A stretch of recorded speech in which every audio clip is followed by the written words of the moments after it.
Everybody, this is Joseph Christ from 4Player Network. Now this is my top 10 games of 2013.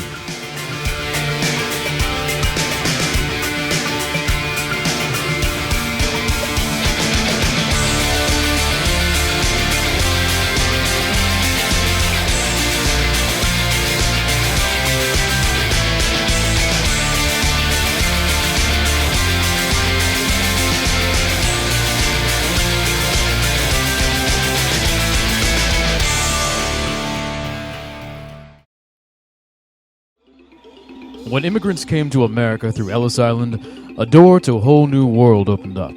A world of opportunity, where dreams could come true. Well, this year I also was shown a whole new world. A world where I would never be thirsty. A world where my dryness could be quenched anywhere I pleased. A movie theater? A beach? The inside of a mouth? In the dark? With a white tiger? No problem. Soda Drinker Pro would make those dreams come true. Soda Drinker Pro is the brainchild of one Will Brierly, or as I call him, Master Sergeant Genius III. For he is not unlike a messiah that expunges thirst from our very souls. Some say this Jesus character took away our sins. Poppycock, I say. Poppycock when all I really want is 32 ounces of sweet, refreshing soda sliding past my hungry lips. Will Brierly's Imagineered soda drinking simulation is the best soda drinking simulation ever created. Nay, it is the Arma of soda simulations. And if you were some sort of Philistine and a soda drinking simulation wasn't good enough for you, the game also hides another game. Yes, a game within a game. A game called Vivian Clark, and this was obviously done because the genius of Mr. Brierly cannot be contained within just one game. It takes a game within a game to provide a field large enough for his imagination to run free. Thirsty yet? Well then play Soda Drinker Pro, and you won't be any longer. This year we saw the beginning of a whole new generation of consoles, and with it all the talk and bluster about the AAA launch titles. Oh yes, another Assassin's Creed. Oh, Battle Bugs 4, you say? Meh. Ah, the new Drivey Mick Crash Drive game. Boring. You know what I like? Awful people. Awful drunk people. Awful drunk people who are half naked and twerking in front of their sleeping babies. Maybe if a few of them can be doing cocaine at 7 in the morning. I'd like that. I like these things. These are the things that make me happy.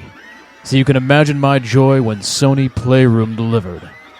You see, Sony Playroom, combined with the streaming capabilities of the PlayStation 4, allowed the common person to set up a camera in their living room and stream out all of the awfulness to the world. With one button press, every poor, rotten dreg of humanity with a spare $500 in their pocket could share their slow downfall with the world. And how glorious it has been. It used to be that I would have to wait for the next Werner Herzog or Harmony Korine movie to come out for my entropy bone to get tickled. Now it's streamed directly into my living room, raw and untouched. Reality TV, you say? Nonsense. This is reality TV. Free of overpaid producers with bad ideas. Who needs a 25-year-old in an expensive suit and footy shoes when you can get some Alabama couple who are completely intent on getting shit-faced in front of their kids and want to share it with the world? So far, in my opinion, this has been the best generation yet. A remake of Rise of the Triad came out this year, and it couldn't have been developed by a finer group of people. People who really understood what it was about 90s-era shooters that made them so great. In my review, I describe ROT as the twisted sister of shooters, both playing homage to and poking fun at the source material. I think this still stands, and the game has continued to hold its own throughout the year. Recently, Interceptor Entertainment released a level editor, and the community has been busy importing classic maps from games like Doom and Quake into the engine. The base game is still as fun today as it is when it was released, mostly because the game is exceptionally challenging while allowing the player the freedom to have fun when they need or want to. Rod is one of the few shooters who have exclaimed, "Cheat! It's fun!" to the player, and meant every word. You see, Rod's value doesn't diminish when cheats are enabled. It adapts. because having fun playing the game is the main point. I almost can't believe Dead Space 3 came out in 2013, but it did. And you know what? I think I might have loved it.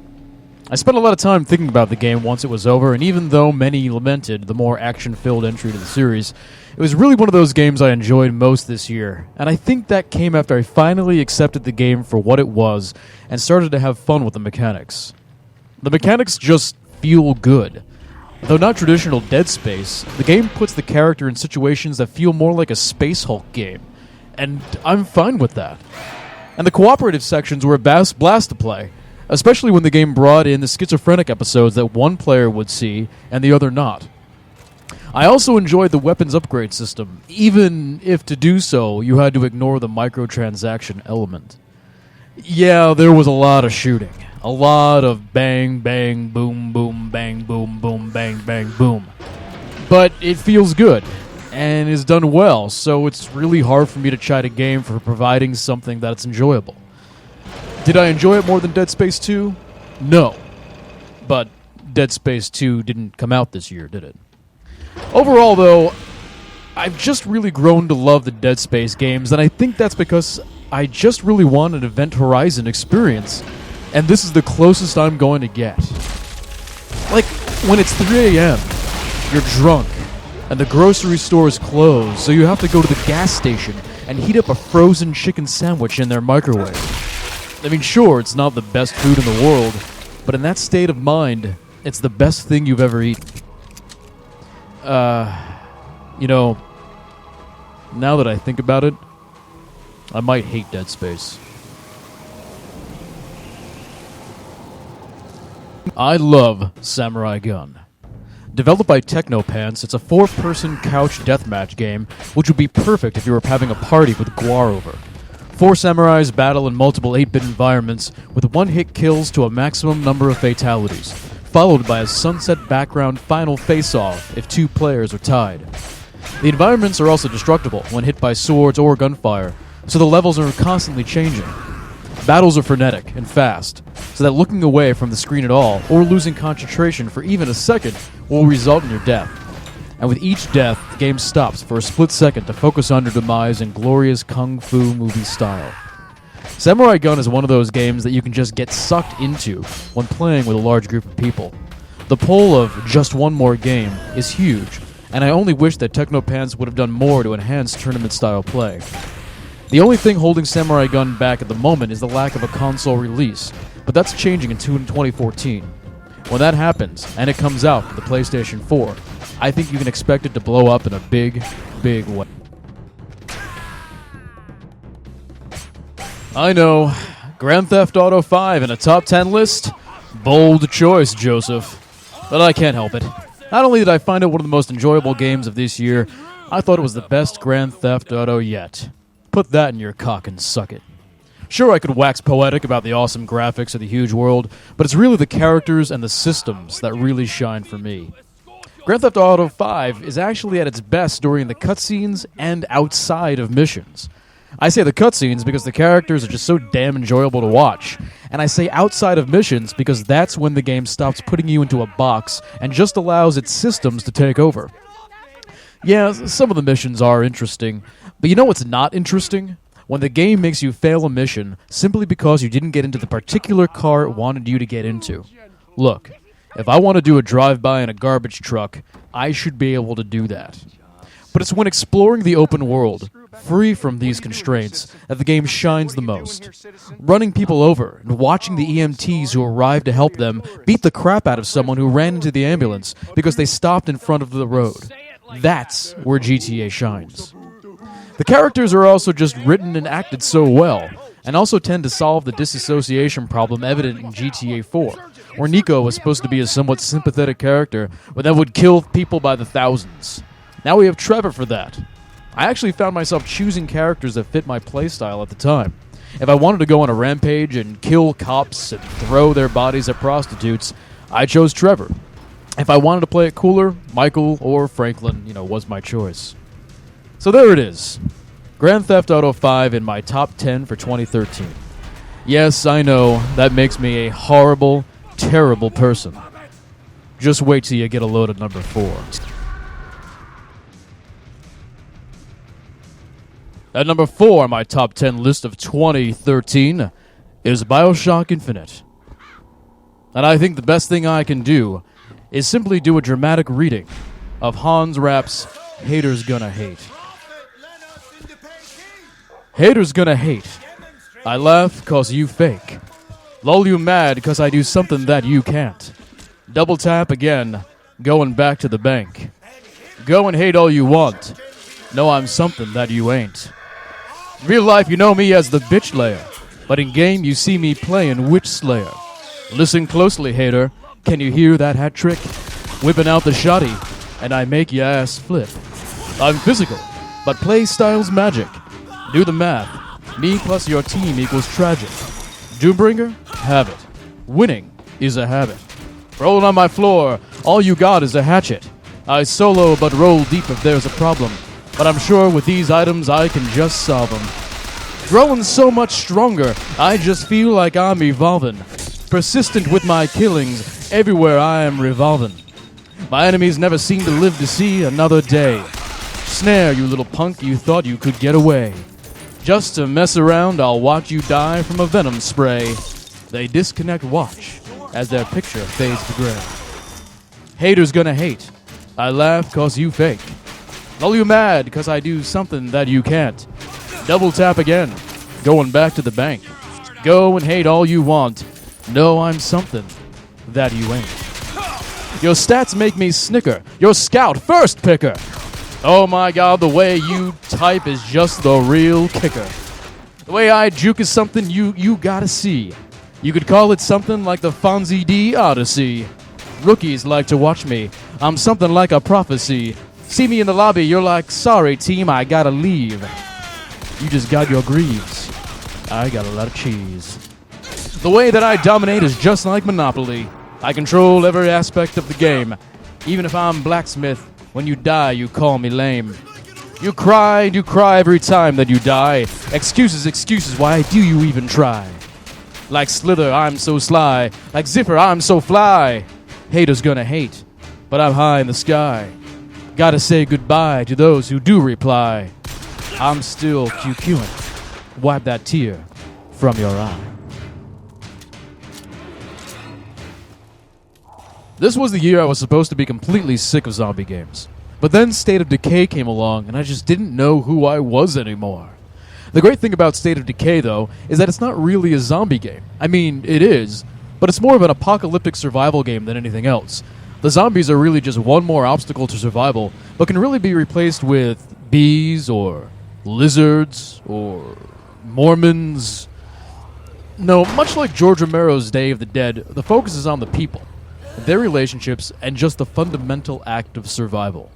Like a hellish The Sims, the player is tasked with building up his group of survivors, scouring for items to survive, and building up a home base. People must be managed just as carefully as you manage supplies, and much like the food you find, people can turn rotten too. You'll have to diffuse fights between survivors, find ways to deal with the sick ones, and then build up the skill sets of others to help you along. And don't be surprised if you get attached to certain survivors who end up having valuable skills, and really don't be surprised when you experience a deficit after their demise. State of Decay took the focus off of killing zombies and put it on survival itself, and in one brush stroke made the genre fun again. I'm really happy Metal Gear Rising Revengeance turned out so well. Originally under production in Kojima Productions, that developer had problems seeing it through, and so handed it over to Platinum Games, who in my opinion hit it out of the park. It follows Raiden 4 years after the events of Metal Gear Solid 4. Raiden is now working for a PMC, fighting other PMCs who want to destabilize the world, to put it simply. The plot isn't nearly as convoluted as your usual Metal Gear title, because of course it's a spin-off, and simply just set in the universe. But who needs Fox Die and clones when you have the kick-ass gameplay Platinum Games was able to provide?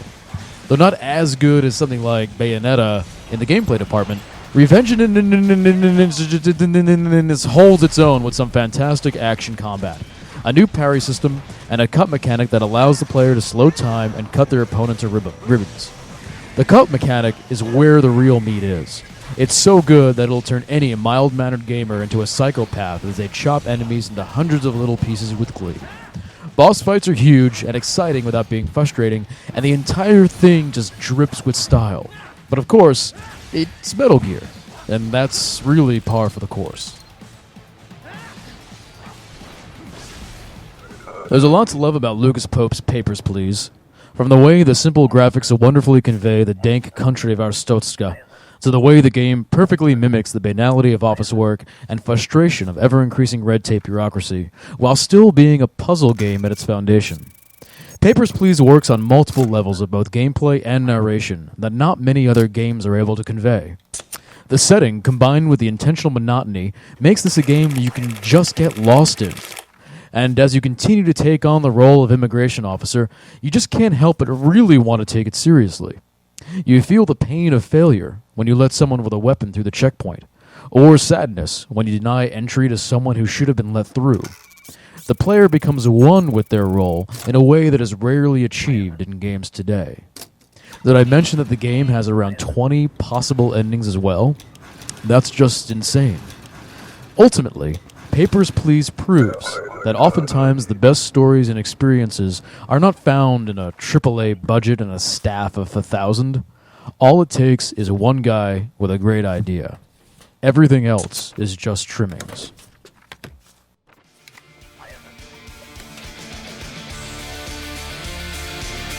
And there you have it, my top 10 list for 2013. 2014 looks to be especially exciting due to the new console generation. It seems to be a new year for video games. Video games, video games. Video games! Video games! No, seriously. Video games.